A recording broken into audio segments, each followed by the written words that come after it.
Hi అండి. Mutton keema curry అయితే చేసుకున్నానండి. ముందుగా అయితే హాఫ్ కేజీ కీమా అయితే తీసుకొని శుభ్రంగా కడుక్కున్నానండి.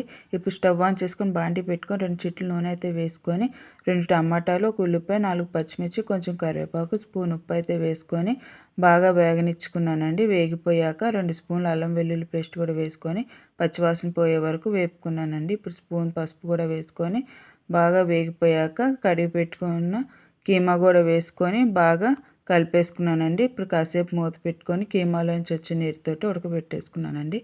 ఇప్పుడు ఒక హాఫ్ స్పూన్ పసుపు, ఒక స్పూన్ కారం, ఒక స్పూన్ ధనియాల పొడి, ఒక స్పూన్ మటన్ మసాలా కూడా వేసుకొని బాగా కలిపేసుకొని కాసేపు వేగనిచ్చుకున్నాక లాస్ట్లో కరివేపాకు, కొత్తిమీర, పుదీనా వేసుకొని బాగా వేగనిచ్చుకున్నానండి.